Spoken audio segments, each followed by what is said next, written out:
भारत मुक्ती मोर्चा आणि राष्ट्रीय पिछडा ओबीसी मोर्चा यांच्या वतीने देशभरात चरणबद्ध आंदोलनाची घोषणा करण्यात आली असून 23 एप्रिल रोजी भारत बंदचा इशारा देण्यात आला आहे. या आंदोलनाचे नेतृत्व भारत मुक्ती मोर्चाचे राष्ट्रीय अध्यक्ष वामन मेश्राम यांच्या मार्गदर्शनाखाली केले जाणार आहे. या पार्श्वभूमीवर सर्व ओबीसी बांधवांनी मोठ्या संख्येने सहभागी होण्याचे आवाहन संघटनेच्या वतीने करण्यात आले आहे.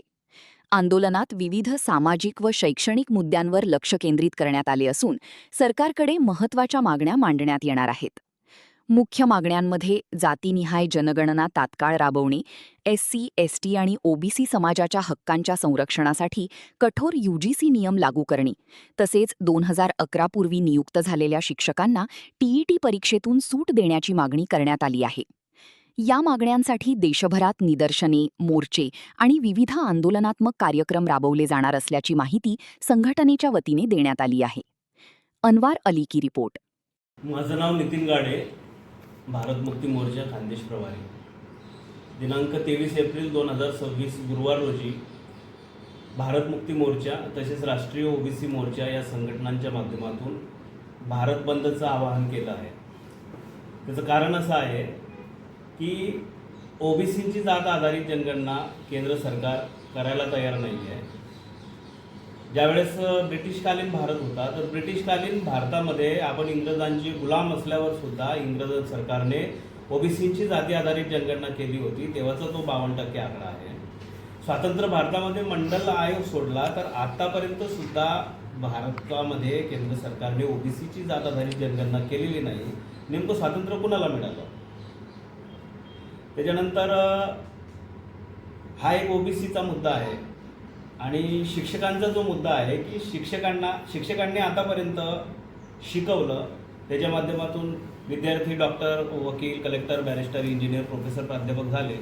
पण आता सरकारला काय गरज पडली, त्यांनी टीईटीची परीक्षेची अट त्याच्यामध्ये घातली की तुम्हाला टीईटी द्यावी लागेल, अन्यथा तुम्हाला घरी बसावं लागेल. तर शिक्षकांना घरी बसवण्याचा कार्यक्रम करत असल्यामुळे त्यांच्यावर अन्याय होत आहे. त्याच्यामुळे हा भारत बंद आहे. आणि तिसरं, यूजीसी बिलाचं इथला ब्राह्मण वर्ग विरोध करणार. त्याच्यामुळे काय होईल की यूजीसी बिल जर पास नाही झालं तर इथल्या बहुजन विद्यार्थ्यांवर वेळोवेळी अपमान होईल, त्यांचा अपमान करण्यात येईल, त्यांचा भेदभाव होईल. आणि जो एक आता नवीन लेटेस्ट मुद्दा आहे की एससीच्या आरक्षणाचं उपवर्गीकरण करण्याचं सरकार म्हणत आहे. तर त्याच्यामुळे एससीच्या कॅटेगरीमध्ये भांडणं लावण्याचा कार्यक्रम ती लोक करत आहेत. अशा प्रकारे देशाला एका विघातक मार्गाकडे घेऊन ते जात आहे. आणि म्हणून देशाचा विकास व्हावा, हा देश समता, स्वतंत्रता, बंधुता, न्यायावर आधारित या देशामध्ये राष्ट्राची निर्मिती व्हावी, त्याच्यासाठी वेळोवेळी आपण ते आंदोलन करत आहे. संविधानाने आपल्याला तो राईट दिलेला आहे. आणि म्हणून 23 एप्रिल रोजी हा भारत बंद आहे. तर या निमित्तानं मी रावेर तालुक्यातील तमाम बहुजन समाजातील बंधू भगिनींना विनंती करेल की जास्तीत जास्त संख्येनं आपण या बंदमध्ये सहभागी व्हा. 23 एप्रिल 2026 रोजी सकाळी 11 वाजता आंबेडकर चौकामध्ये जोरदार निदर्शने करण्यात येतील. तसं आम्ही पोलीस प्रशासनाला सुद्धा सांगितलं आहे आणि गावखेड्यांमध्ये प्रचार प्रसार सुद्धा करत आहे. तर एवढं सांगेल, जास्तीत जास्त संख्येने सहभागी व्हा व आपल्या न्याय हक्क अधिकाराची लढाई लढा आणि खऱ्या अर्थानं स्वातंत्र्य व्हा.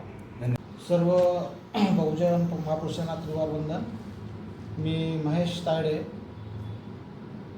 जिल्हा उपाध्यक्ष भारत मुक्ती मोर्चा. मी सर्वांना आवाहन करत आहोत की येत्या 23 एप्रिल रोजी 10:30 ते 11च्या दरम्यान भारत मुक्ती मोर्चाचे राष्ट्रीय अध्यक्ष माननीय वामन मेश्रामजी आणि राष्ट्रीय पिछड़ा वर्ग मोर्चाचे राष्ट्रीय अध्यक्ष चौधरी विकास पटेल साहेब यांच्या नेतृत्वामध्ये पूर्ण देशव्यापी आंदोलन म्हणजे 725 जिल्ह्यांमध्ये हे आंदोलन होणार आहे. त्याचाच एक भाग म्हणून आपल्या रावेर तालुक्यामध्ये सुद्धा हे भारत बंदचा हा कार्यक्रम आणि दृश्य आपण करत आहोत.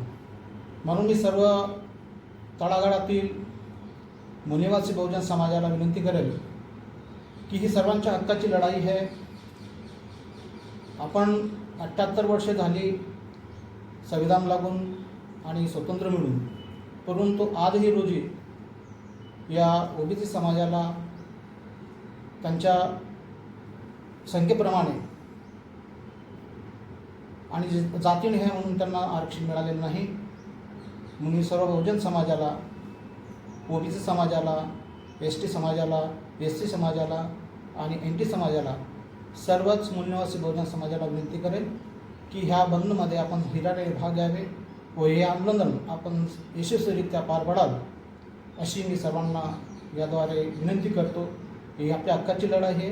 या ठिकाणी आपली सर्वांचीच गळचेपी झालेली आहे, म्हणून सर्वांनाच परत एक विनंती करतो की आपण सर्वांनी या बंदमध्ये जो पुकारलेला आहे त्यामध्ये आपण सर्वांनी उपस्थित राहावं व बंदला यशस्वीरित्या पार पाडावं.